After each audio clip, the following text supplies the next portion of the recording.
Okay, we are recording. Hello! Welcome to anyone who's currently watching this. This is the first episode of our book club, because we're being really nice and we're actually learning... we're showing that we can read! We can read words. Don't judge that we're doing a comic book. Today I'm joined by our resident weeb, Isaiah. Hi, Isaiah. And our special guest, Now and Nevermore. Hi, Swirl. Hello. Hi. So, because it was episode 1, I picked the reading material, and I don't think anyone's surprised, I picked a Batman comic. But I think the term is I didn't pick a Batman comic, I picked the Batman comic. So I made these two lovely nerds, who probably have varying degrees of what they know about Batman. I made them both read The Long Halloween. Before we get into it, did you enjoy it? I enjoyed it. I will say my Batman literacy is like nilch. Yeah, one of the reasons I picked The Long Halloween is I think everyone these days has like the vague, like through osmosis and cultural reference, I know who Batman is. I know who the Joker is. I might know who Two-Face is. No, they've either seen movies or that vagueness. And thankfully, The Long Halloween doesn't go too deep into lore. So hopefully that was easy enough to catch up with. For me, I guess that was the one thing I was like, this is like I know.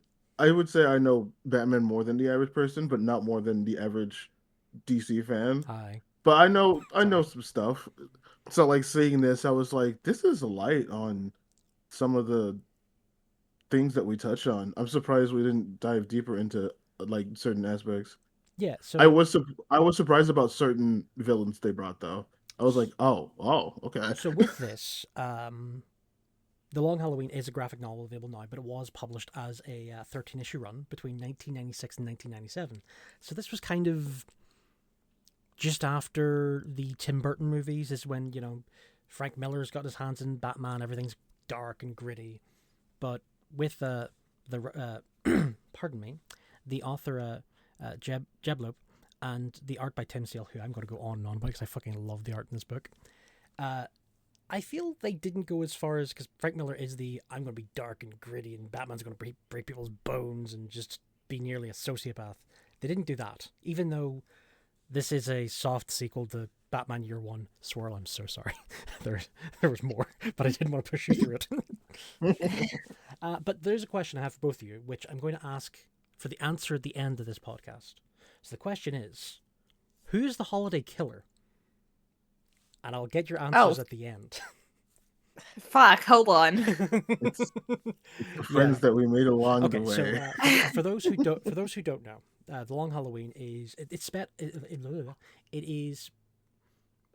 a year in Gotham, basically, where The Long Halloween was originally a mob war between two characters, but then turned into a longer thing when a serial killer started killing off people close to one of the mob bosses and other people through Gotham.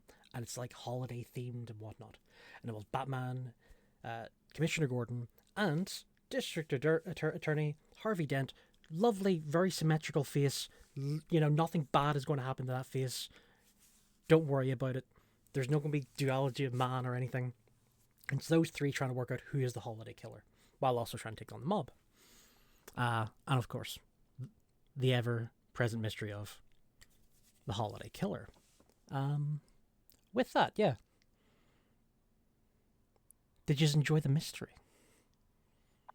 I had a hard time recognizing who was who, keeping track of people. Personally. Is it because the art style is you only really know who it is when they're either in a costume or really either disfigured or weird looking? Kind of. Okay. I love the art style in this, but I will happily say, if you put a picture of their version of Bruce Wayne and their version of Harvey Dent side by side, they probably look the same. It's like, yes, a strong-jawed white guy. There were times I definitely got confused, and there was time I had to there was a part I had to look at I took 2 screenshots, and I was like, okay, what are the details difference? I'm like, okay, I could tell, but it took a minute. I was like, dude, this is so close together. Yeah, look, I do love this comic, but Bruce Wayne and Harvey Dent do look very very annoyingly similar. Yeah. Thankfully, Jim Gordon has a mustache, and so does. And then, of course, our main. Well, I'm obviously our main villain. Technically, the other protagonist of the book. Okay, so the key players are really Batman, Jim Gordon, Harvey Dent, and Carmine Falcone, aka the Roman. It is kind of weird when your superhero book has one of their main like protagonists slash antagonists being the same person. Yes. Yeah. Also, can I just say, I halfway through reading this, I had the thought of in the world of Gotham City that has people like, you know, Poison Ivy, Joker, Penguin, all these people, all these like superheroes. The fact that some random shooter is causing all this hubbubaloo is baffling to me. I I was like, kind of love it because it's like everything's so heightened. Because okay, once again, this is a mature comic written in the 90s, but it's like, okay, how are we doing the mob? Okay, have you ever seen The Godfather? Okay, no. yes, we're just doing The Godfather. Like literally, okay. like the opening of the comic is literally the opening of The Godfather. It's like, yes, you come to me on the day of my daughter's wedding. You come to me on the day of my nephew's wedding. This little shitheel I don't even like. He's a piece of shit, but he's family, so. Oh, he really is a piece of shit. But yeah, okay. Let's break down the characters a wee bit. So our key characters are, once again, Bruce Wayne Batman, Selena Kyle Catwoman, Harvey Dent, and eventually, spoiler for, a several decade old comic, Two-Face, Gilda Dent, his wife, James Gordon, which I kind of like. Gordon's in it, but he's kind of like, he's not one of the main protagonists. He's just really good at either helping hand or he's going to explain exposition really quickly. And I kind of like that's what they've done with Gordon. Then we have Carmine Falcone, Alberto Falcone, Salvador Maroni, Sophia Falcone, who is just Rhea Ripley as a monster. Rhea Ripley, yeah. And then, of course, we have, the Rogues, Joker, Riddler, Mad Hatter, Scarecrow, Poison Ivy, and fuck it, I love when Solomon Grundy turns up. It just makes me happy. That was so random to me. I was like, wait, why is Solomon Grundy here? We're not because Solomon like, Grundy. what was he playing? I was like, what the fuck? Solomon Grundy is a delight. He's a fucking Green Lantern villain who Batman has stolen. I fucking love it. I do like the Thanksgiving part though. Batman leaving him a plate. I'm like, you know what? I thought that was really cute. Yeah. Yeah. Oh, just for context, so the way it's 13 chapters. Chapter 1 is crime. Chapter 2 is Thanksgiving. Chapter 3 is Christmas. Then New Year's, Valentine's Day, St. Patrick's Day, April Fool's Day, Mother's Day, Father's Day, Independence Day, Roman holiday, Labor Day, and Punishment. Just for context, we're talking about a few of the holiday themed things in this because it's apt. Yes. But yeah, the nephew. Bring back to the nephew. He's the first victim. He's shot in his bathtub. No, isn't it the banker that no, the steps down? Oh no, the banker's killed. No, I'm talking about the holiday victim, the holiday killer victim. The banker's does the holiday just, victim? No, the banker's just killed by Falcone because Falcone is God damn it. I'm back with all this. It's so hard. I'm back. It's so hard to tell. Hey, listen, you're grand. I've not read this for about a year, so I forgot the banker was even a subplot. And yet, you guys very clearly remember the comic, much better than I did. Okay, for context, Yeah, I reread it last night for the homework, like everyone else did. I also accidentally went to record this 2 hours earlier, so I've also just read it again. Oh my god. I really like this. It's one of my favorite comics. It's one of the top 5 favorite comics. So this is here. No, I get it. When people talk about Batman, they do talk about this. It's like this, the laughing joke, and then like, at least those are the 2 big ones I always hear with Batman, which I've seen. I've read the laughing joke, Killing Joke. Killing Joke. I'm a Batman fan. I swear to God. You bastard! Give me your Batman. I knew that was wrong, and I didn't want to say anything. I knew it was wrong, and I'm correcting you. So with this, we have I like the fact that in the story when it's like, okay, we're going to show that this is definitely a death by the holiday killer. There's no color. The panels are completely in black and white whenever they kill someone, because that one there, it's shot in the bathtub. Then in Thanksgiving, they shoot a bunch of mobsters. Christmas, they literally teal the Joker, who throws a bunch of cards in a guy's face, then shoots the guy. And that's how it goes further and further. With that, the rogue, because usually in a Batman comic, the rogues are front and center. They're what the story's about, kind of. Where in this one, they're either side quests or they're trying to thematically make a point, which I kind of dig. Yeah, I think that's what I noticed. I was like, the people that people would usually know. It's like, this is not their story. This is definitely, they're just adding context to everything. Which, reading this definitely reminded me, oh yeah, Batman's a detective. I forget that when he's, going to outer space in his $1 million Doing Batman things. doing Batman things It's and fighting people, kryptonite, and all this shit. This is it's like, yes, I'm the world's greatest detective now. Allow me to be a ninja and drop kick this demon from planet Q. Exactly. I was like, oh yeah, Batman's just a regular guy. I forget. One of my favorite parts in the comic is it shows basically a back and forth where both Batman is, in the cave, on his crazy board, as you do as a detective, going through who he thinks the killer is, and you have both either Harvey Dent and the Riddler doing the same thing, but they're all coming to different conclusions. Which I do like very much. Also, side note, even though it's like one of those things, hey, look, Catwoman turns up. Yes, she is always drawn very sexually, but we're going back to Rhea Ripley. Catwoman's fucking Yeah, I wanted to know about that. She is, like, in this comic, she's built like she could, like, a bench press a Mini Cooper. Oh yeah, she built tough as fuck. Yeah, like, Is Catwoman always like this? no, usually it's stealthy and sleek, and this one, that's no, Catwoman could fucking snap your neck with her thighs. Calm down, Isaiah. What? Bro, I haven't even said anything. I know. I was putting you on the spot because it was funny. He's not Jacob Fett too. Do you like Catwoman? I do like Catwoman, but it's. I may have gotten a little Not too like that, excited. you swear? Well, I may have gotten a little too excited at a wrestling stream that we did one Blue Moon ago. There's also another one coming next week. Cough, cough. Maybe dating when I'm recording this. But yeah, this is one of the few times you get to see Catwoman look like she could put someone through a wall, which does kind of make sense when she has to go toe to toe with Sophia Falcone, who is 6'8" and as broad as I am tall. So Sophia Falcone, that's the blonde. No, that's the one. big giant daughter. Oh, okay. Yeah. I was just trying to understand who everyone is. There's a lot. Yeah, there's a lot of Okay. We're gonna briefly. Sorry, I just realized.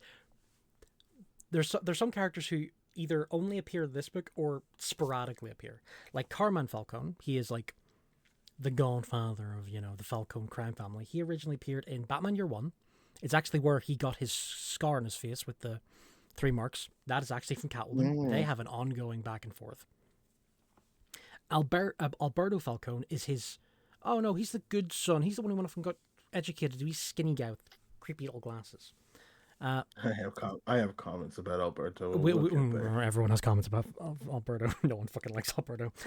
So Sophia is like, she spends like the first half the run in prison, and when she comes out, she's literally this giant of a woman who, yeah, she's like 6'8". She's fucking big. She could it's like, yes, I will. It's like she almost crushes the Riddler's head at one point. There's Salvador Maroni, who only pops up a few times in this comic, but one of his appearances is like, oh fuck, that's your appearance, Jesus Christ. Then there's also, oh my god, I didn't write down her name, Carmen's sister, who's a bitch. I don't like his sister. His sister's horrible. Yeah, I get your son gets killed at the end of issue 1, but Jesus Christ, woman. Oh, okay, so that's the blonde. That's the blonde one. Okay, yeah, she's whatever. Yeah. Okay. just because going through this a bit more, any standout either issues or moments or chapters for you? Oh, one for me, and this is just a side. It's like a moment, just because I never see him personally. I got I was surprised they added Calendar Man, and I'm disappointed he didn't do more. Sorry, I liked the I Calendar have to. Man I have. mention. Oh, I know vaguely oh who no! he I is, and it have. made me I happy. have to talk about Julian Day. So before this, he was like Silver Age. He wore around a big puffy red suit. I want to say puffy, I mean like foofy. It's like big puffy sleeves and stuff. Not the I accidentally say a slur thing. And his cape was made of literal calendar dates, and he would do a crime on a date. He was basically an Adam West Batman villain. He was kind of shit. This fucking comic turns him into Hannibal Lecter. And it's, this is like the best version of him. Well, yeah, I've always heard like Calendar Man as one of those people of like, oh no, like when you get into the nitty gritty of him, he is actually extremely scary for who he is. Oh And yeah, I'm like, no, and wait, this is the comic that did it.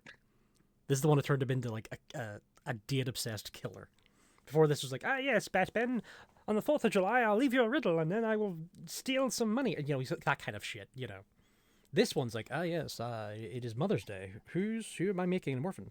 Yeah, this is the comic that made him so creepy. And his design it's like he's the most human looking character in the whole comic, and I hate it. yeah.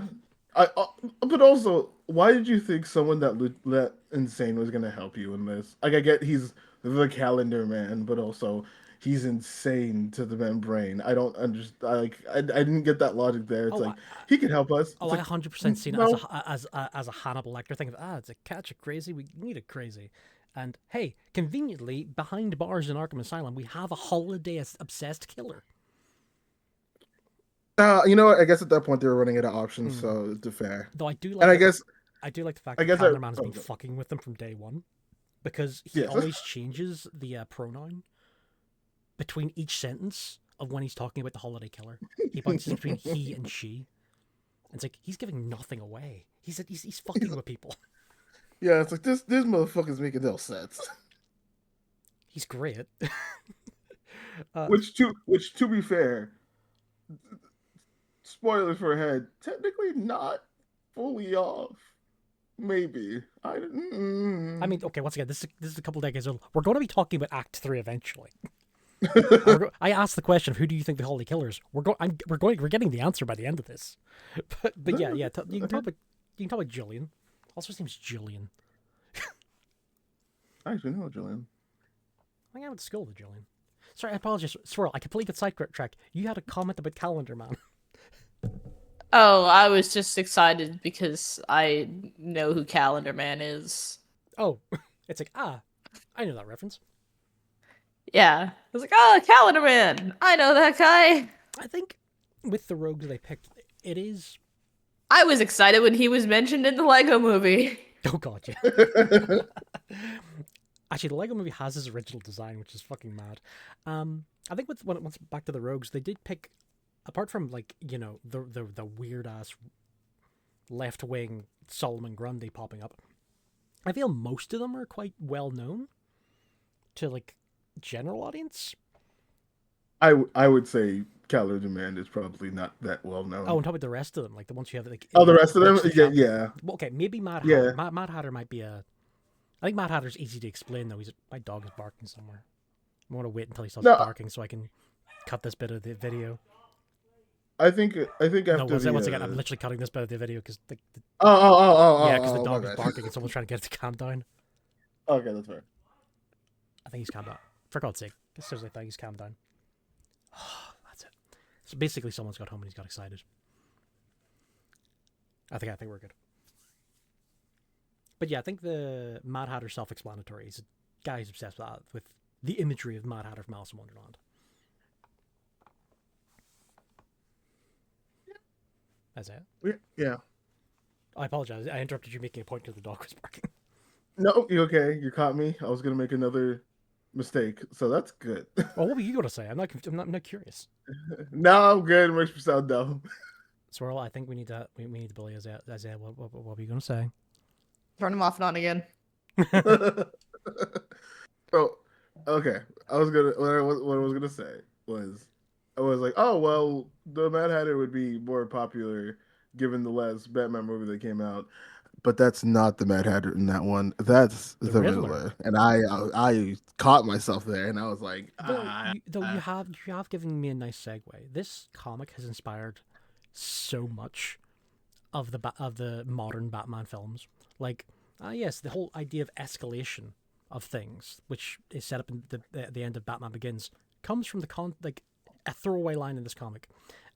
The meeting of Jim Gordon, Harvey Dent, and Batman on the roof by the signal is literally adapted in The Dark Knight by Christopher Nolan. oh, Then okay. and then again, even Harvey's base storyline of trying to deal with Falcone and the criminal element that is in The Dark Knight, and then the Batman, the one that as I just mentioned, the whole mystery around the Riddler killings is heavily influenced by both The Long Halloween and Batman Hush, which is a bit of an overrated comic. Did you did you say Batman Auschwitz? Pardon? Wait, what was the Batman? Batman The, Hush? oh, that's not what I thought you said. Never mind. What did you think You I said? terribly misheard him. What? I I'm worried. Okay. I was like, what the fuck? Okay, never mind. We're Okay, good. okay, okay. We're good. Rolling it back a wee bit. So So it's the morning. I fair. do not Once again, operate well in the morning. some people here are recording at 9 a.m. on a Saturday morning. I am not that person. The other two are though. Hey Swirl. Hi. Hey Swirl. Have you any favorite standout parts or elements or even a side plot that you enjoy? Favorite side plot? Or even like elements, scenes, chapters, etc. Well, I like the 1 second. I like the Someone's literally Thanksgiving knocking on my scene door. where 1 you. second, I have to cut all this fucking video.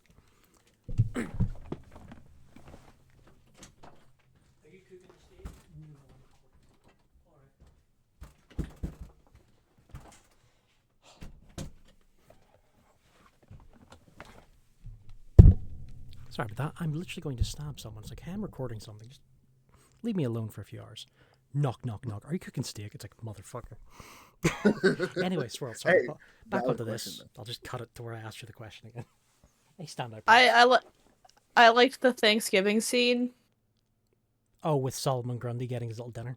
Yeah, I thought that- I thought that was really yeah, cute. I genuinely like. It's like, hey, Batman will break people's arms and throw you into an insane asylum, but if you're literally a homeless, undying zombie living in literally the shittest sewer in the shittest city and in one of the shittiest versions of America, he's gonna make you dinner, and that's nice.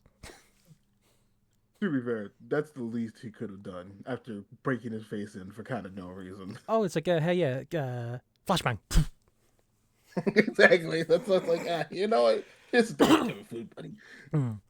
No, with this, there are the killings. I think throughout the comic, the three main suspects that they keep coming back to are actually Carmen Falcone. That it's some long game that he's doing himself. It's Harvey Dent, and for some reason, Bruce Wayne. And I kind of love when Bruce Wayne gets. So, Batman gets fear gassed by the Scarecrow, but he's fine until he's Bruce Wayne, and he's like, yes, let me go to my parents, where my parents are murdered, as it's Mother's Day. And then, as the police turn up, he has a panic attack because he remembers the PTSD, he has full-on PTSD of remembering the time his parents were shot and he has to run away. And they find him literally clinging to his mother's grave. And it's like, Bruce, this is the wrong time to trip balls. That's what I was kind of thinking as well. I was just like, Bruce, what are we doing? I was like, hey, listen, I get it, but there's a case to be solved, man. Yeah. I do like that there is weird, like, either opposites or reflections between, hey, here's a Bruce Wayne bit and here's a Batman bit, where both still affect each other. Bruce Wayne says, we're actually back to the banker. Bruce Wayne says no to the banker. He can't really do anything to the banker other than say no. So he turns up his Batman and goes and scares the shit out of him. Which I kind of like. It does unfortunately lead to the banker getting shot. I thought you were going to talk about the poison ivy one. Oh, I do like the poison. Okay, I do, because that's actually a fallout from that decision. Because after that is Falcone. Falcone always has a thing of him and his lot think that the mob is different from the crazies of Gotham, but slowly but surely, he starts either hiring them or funding them to do his shit. He gets both Mad Hatter and Scarecrow released from Arkham, and of course he hires Poison Ivy to completely ruin Bruce Wayne's life for about a month. Well, that was the I thing. feel like it doesn't take much to do that. Hey, look. Yeah. Listen, Superman has kryptonite. Martian Manhunter has fire. Green Lantern has the color yellow. Bruce Wayne has women. He's not had a great history. Wait. Green Lantern has the color yellow? We have not got Oh, we have not, yeah. we do not have time to get into the shit show that is Green Lantern cannot fuck around with the color yellow. When I And to drastically change the subject before I finish that, Power Girl's weaknesses would. Wait, Anyway, who? The Powerpuff Girls. No. No. No. Power Girl. She's like a alternate universe of Supergirl. Powerpuff Girls, you guys. Yeah, Famously. the little girl okay. there. Okay, but back onto the Poison Ivy thing. I love the dinner scene. The one where the exchanging of money. Oh yeah, it's like yes, I finally have everything I want. I've got all the control and shit. And then Catwoman literally drops through a skylight and starts kicking the shit out of her. Yeah, it's like don't mess with my man. How dare you? Oh, I also love the fact that it is obvious Selena knows who Batman is. It's just that it's one of those like I know who you are, but we're not gonna talk about it right now. At one point she makes an offer for like hey Bruce, they think you're a fucking killer. Do you want to run away with me? We could go somewhere special, just the two of us.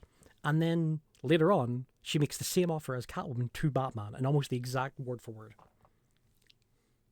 And it's like, Bruce, just accept that the attractive, muscle-bound cat burglar is into you, and be an adult and be healthy for once. Well, maybe not be healthy, but it'd be fun. Yeah, it'll at least be enjoyable. Maybe not. Well, it can. Listen. Let's be honest. If they finally say that, let us be fair. Christian Bale is the only Batman to accept the offer. He fucked off to Venice with her. It's so true. But yeah, because of their shenanigans, they get like $1 million. Oh yeah, they both get a $1 million bounty put on them. Oh yeah, that's like early on. But nothing ever happens in the comic about it, except there's a spin-off because Catwoman fucks off for a good chunk of the book. She's a spin-off called Catwoman When in Rome, and it's all about that. It's never covered in this book. Why is that not okay? Yeah, right. I know. But that was the comment. Is it good? Okay, actually, that's a good question. Is it good? We're going to go into a wee segue here. Everything linked to this comic is great because you get the spin-off, which is Catwoman When in Rome, which is it's basically what Catwoman ran off and fucked off to Rome for a bit before she came back. We have a direct sequel called Dark Victory, which introduces Robin. Like, it's like the canonical introduction, because it's like Batman Year 3, technically. So Dark Victory is the canonical introduction of Robin. And then last year, this got a full sequel called The Last Halloween, which it expands on the ending of who the holiday killer is. And we'll get it. I don't want to get too many spoilers. I don't know. Well, now I'm not sure. Yeah. In fact, fuck it. We've been in for half an hour. Let's get into this. Act 3. Because Act 3 is when everything goes to shit. You have, pardon me. You have Salvador Maroni, who is supposed to be Falcone's nemesis in all this, but they hang out. They go to dinner together. He turns up at his fucking nephew's wedding. He's having an affair with, once again, the mountain that is Sophia Falcone. He turns himself in after his father gets killed on Father's Day. Which, by the way, everyone getting ties is just kind of like, aw. Like, James Gordon gets a wee tie and he wears it, and it's like, aw. Harvey Dent goes to visit his dad and just gets trauma. Oh yeah, that's where he also, his dad is insane, is in Arkham Asylum, and then just gives him a double-sided coin, which that won't come back to haunt anyone. Oh, totally. Never, ever. So Maroni thinks it's Falcone. Sophia calls in a favor, and we get the courtroom, and the iconic moment in which Salvador Maroni throws acid in the face of Harvey Dent, which is horrifying. Like, it's genuinely shocking for a comic.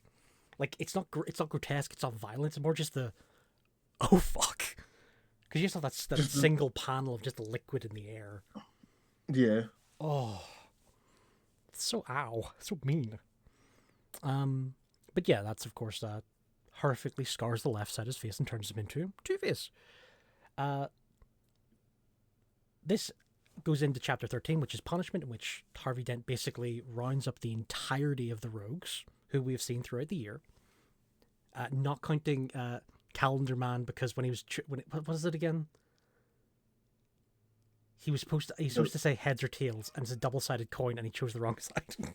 I get left behind. I think It's like, sorry. It's like, fuck you. Sorry, I let you It's like, out. God damn it!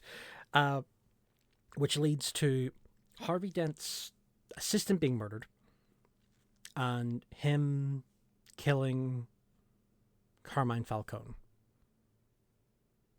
Which, honestly, I don't think Falcone's come back in the comics. Comics, no one ever fucking stays dead. But this death was kind of like, fuck.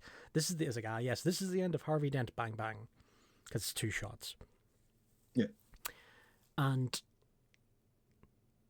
while all this is happening, Maroney gets killed, and our let's just say the holiday killer is revealed. And this is where I'm going to ask the question of who's the holiday killer to each of the people in the call. It's definitely not fucking Alberto. Sorrel? Was it not Harvey Dent? So, I you are 100% correct. I- Alberto Falcone killed no one. yeah. I assumed, at least from that, it was like as soon as I read that, I'm like, this is definitely someone who's just trying to take credit He is for somebody 100% else. red herring. Yeah, because Daddy didn't give him a lot of love, Mm-hmm. and he didn't want to be a Bob Boss, and I'm like, this is okay. So- Well, you're a non-factor in this. At the end of the comic, a character we've actually not talked about too much, which I feel we should. We haven't really talked about Gilda, have we? Harvey Dent's wife. I almost bought into that idea. It might have been her, because she might have a good motive, right? Everyone who's like been assassinated so far has been people that would keep Harvey Dent away in the office a lot. It's like that would be like a good like little tie for a story. The wife trying to bring her husband home, actually start the family. You know, I no longer believe that after the citizen got murdered. Okay, now I'm just saying this to everyone in chat. If you don't want the spoiler of who the holiday killer is, maybe stop listening and just catch us next time, because I'm going to fucking talk about this. And, Okay. yeah. I'm gonna also take a. I'm gonna actually go take a wild guess. I actually don't think it's any of the 3. It's got to be somebody else. I don't think anyone has enough motive to actually solidly beat it. It's got to be like Swirl? some 4th thing that we don't know. Swirl, any ideas? I don't think I know enough about the franchise to have a good guess. All of the evidence is in the comic. So, It is? there's 2 killers.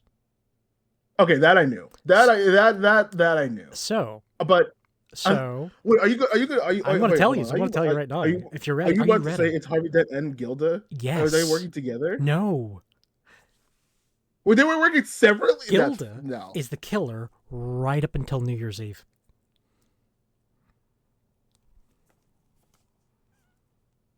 I don't. No. This is like this being established now. Gilda is the killer right up until New Year's Eve. Harvey found out, but then kept going. So for the rest of the comic, Harvey Dent is the holiday killer.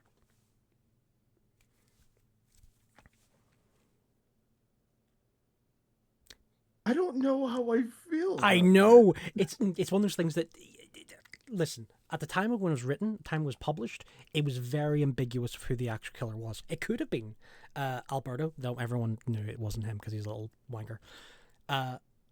But that's the consensus.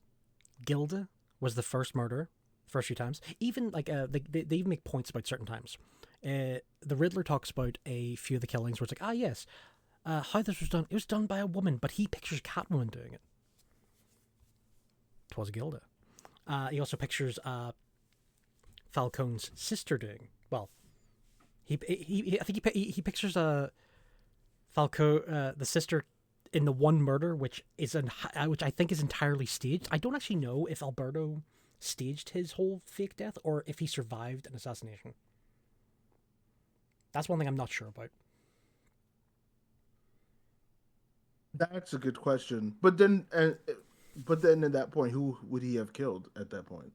Oh no, I think they were trying to kill Alberto. Like if. Oh, But then again, they're on a boat. Yeah, it's one of those things where I genuinely think Alberto probably faked it. But the way the way the art's done, it still makes me feel the Holiday was involved somehow. was it? It could be a situation where he survived. Yeah, but apart from that one, the timing works for every other killing because they establish where everyone is during this pardon me, during this period. The only people we know it isn't is Bruce Wayne. That's fine. That would be a fucking weird ending. It's like, oh yes, Alfred actually shot these guys. I used a gun and everything. Bang! It makes his job so much easier. Yeah, it's like, oh man, I know I didn't want to kill, but like, it's funny. This is way much easier. It's like, yes, just twice in the head. Fucking, they just fall over. Maybe stress with Joker. Jesus. Sorry, I'm so sorry. But yes, I do love that. Even not because we now have sequels and stuff to both back up this theory into some canon mess. But at the time when it was written, people still got confused because it was an ambiguous ending. Was she hiding Harvey Dent's crimes? Was she hiding her own crimes when she's burnt? Because at the end of the comic, is literally ends with Gilda dumping a bunch of stuff into a furnace, which includes the hat, the coat, the gun.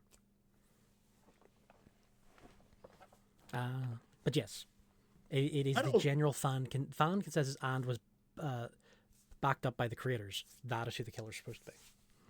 It is a bit of a mindfuck, though, isn't it? I don't think it's that ambiguous. I think there's enough to like get there to say that to say that they're involved but not have a definitive answer. Like at the very least, you could assume that Gilda knew at some point, throwing all that stuff away. It's like, okay, well, she knew at some point. What her involvement is would be the ambiguous part. I think the bit I like is the Batman doesn't actually solve it. Oh. Batman is just the lens through which we see it. Yeah, he doesn't. Yeah. This is kind of like at no point does Batman go, yes, the killer is blah, and they did X, Y, Z. You know, we never got that. We never get that scene. Everything's going wrong. Oh, sorry. Okay, my bad. Sorry, I accidentally unplugged my headphones. Oh, gotcha. I thought I insulted you by by saying that. Like, no, how dare you? Batman, of course, solved it. Fuck you, David. No. I did not hear even a lick of what you said. Oh, I apologize. In which case, I will edit that bit out and just repeat myself. I like the fact that at the end of the comic, at the end of the story, Batman didn't solve it. Batman hasn't solved shit. He thinks Harvey's the only killer, so he thinks justice has been done. But he hasn't. He hasn't really solved. He never solves the case. Say for example, it's just Harvey. Harvey went mad at the end of the book and started killing people in broad daylight. Well, not broad daylight. It's night. It's Gotham. Nothing ever fucking happens during the day, apart from that one scene where the Riddler's drunk. Well, no, he did with the civilian, right? And then on April Fools. Oh no, the civilian. Nope.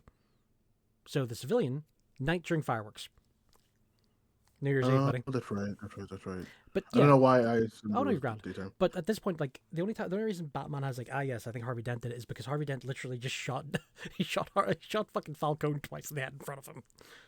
I mean, to be fair, if it's right there in front of you, it's like, I mean, yes. Let me use my deductive reasoning, Watson. I think it's the guy who just shot him, like over there, like 2 seconds ago. Did you see that? Watson is dead. Just fucking still smell it. Jesus. But yeah, Batman never has this big like Sherlock Holmes or Poirot moment where everything clicks together. He never solves it, and I kind of love that. Yeah, I mean, he can't solve everything. Also, looking back now and having that information, it's very interesting to see both of those different time periods in which I could say Gilda was a way better assassin than Harvey was. Yeah, honestly, Harvey is messy. no, listen, reading it twice in a row, Gilda's doing it for a purpose. She's trying to literally save the soul of the man she loves. That's kind of like the base thing. She's trying to save Harvey. Harvey's taking this shit personally.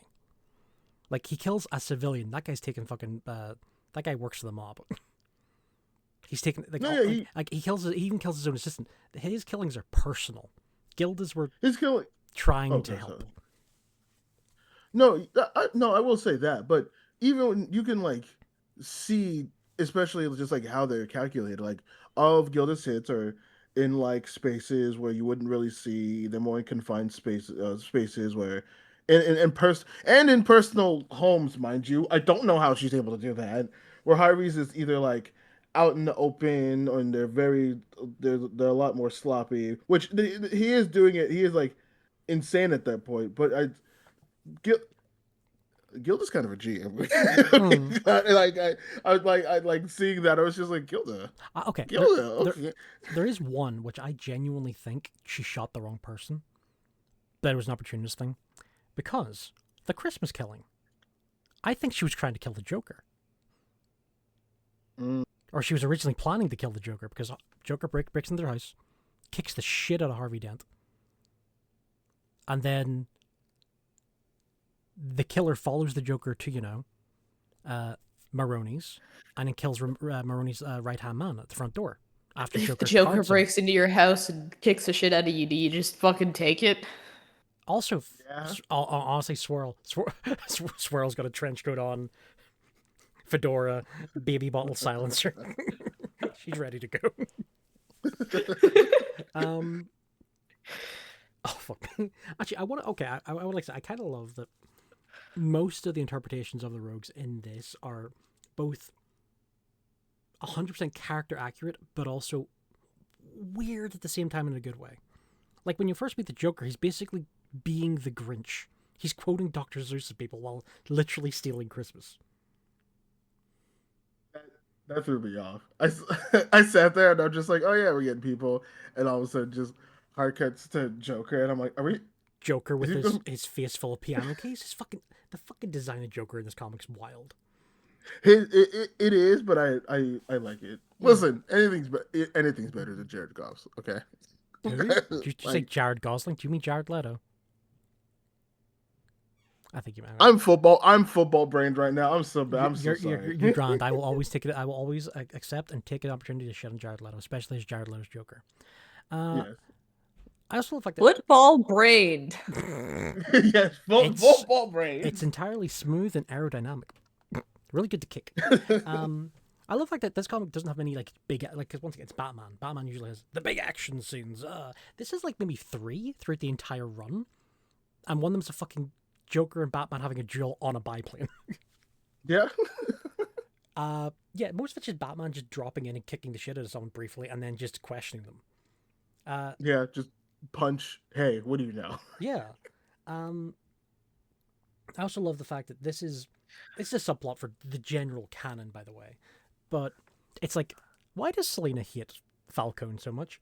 And it's like, yeah, it's her dad. She's the bastard child of Carmine Falcone. And it's like, she fucks with him in year 1. She fucks with him now. She's happy enough when he dies. Once again, the entire thing's brought in for the Matt Reeves Batman, the Batman. Kind of want to watch that movie again after this. That makes me want to read the spin-off for this. I didn't Honestly, know that. okay, right, okay, if fuck it, if we're going to wrap up a wee bit, so if you want to do some expanded reading for this, there are some reading recommendations. One, Batman Year One by Frank Miller. Frank Miller's Batman is. Listen, I am both really happy what he did for Batman. I'm also really annoyed what he did to Batman, because The Dark Knight Returns is it's made people think Batman's a fucking sociopath for years, mainly because the fucking Dark Knight Returns. But Batman Year One, it's the Bruce Wayne finally gets back to Gotham to start his crime fighting, and it's very like low to the ground kind of shit. No supervillains turn up. He's fighting corrupt cops. He's fighting Falcone. He's literally starting his shit from the ground up. That's year 1. This is like year 3. So you get a bit of a gap. Batman's now a bigger character, etc. Now I'm actually going to double check with this because I think there be 4 things to read with this. 1, there's a bunch of short stories that were collected. And I'm really annoyed I didn't write it down. I've forgotten the name of the short story collection. I apologize, but there is. There is Catwoman When in Rome, which is the spin-off, which just basically tells you what happens to Catwoman when she finds out she's got a bounty and fucks off to Rome. As you do. It's once again, same writer, same art style. You have Dark Victory, which is a direct sequel to The Long Halloween. That's what they introduced Robin. They really bring into the whole Harvey Dent Two-Face, he's full Two-Face persona. We get the return of a character who everyone thinks dies at the end of The Long Halloween, which is Sophia Falcone. That's where her and Catwoman have a good proper showdown about shit. They settle stuff. And kind of a fun thing where we have Alberto Falcone in Arkham with Calendar Man. And it's like, oh, that's fun. Oh, that's fun. And then, of course, the comic run, which began last year, I think it's over now. I actually need to catch up and finish reading it, which is all about Batman, Harvey Dent, and Gilda. And I think it was one of the last things the author... Actually, I'm going to edit this before I don't want to say the wrong thing here. I need to make sure. I apologize. You're going to hear me type when I Google something. Not good.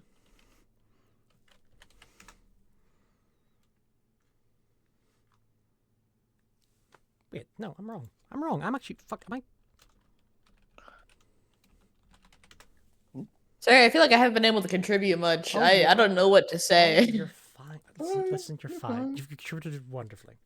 But yes, we also got the last Halloween, which has only just finished. So I'm not going to talk too much about it, but it does involve Batman, Gilda Dent, Harvey Dent, and it's a big expansion, like end of trilogy kind of thing.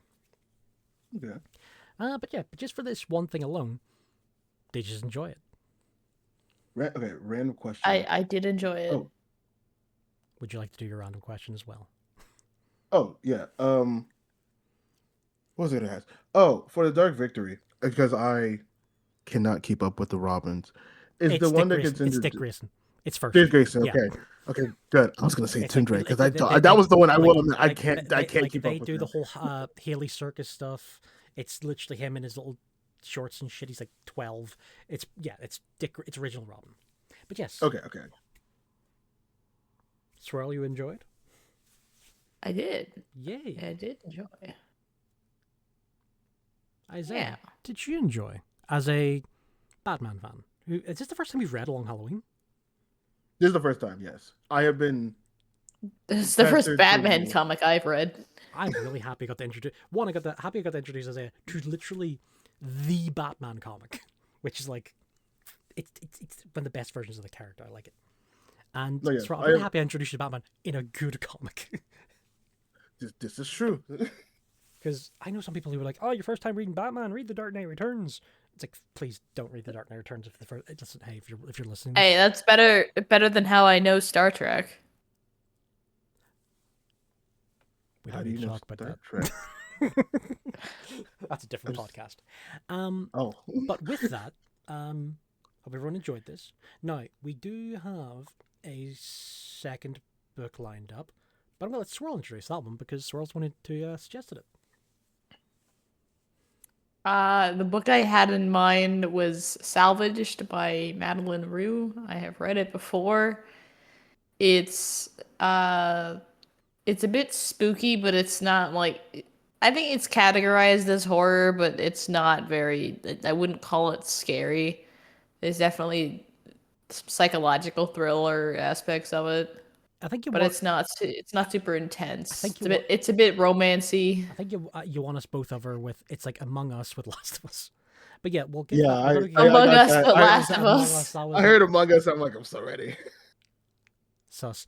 So we're gonna have this read hopefully for the next episode. I would like to say next week, but I have no idea because this is pilot episode. I have no idea when we're recording again. But we're gonna have that read for that. if you want to read along at home, do please. And if you do pop out and go get a copy of the Long Halloween, thank you so much. Once again, thank you, Zaya, for joining us. Thank you, Swirl, for joining us. And I hope to see everyone back again later. Remember to like, share, subscribe, all that bullshit. Bye. Bye. Bye.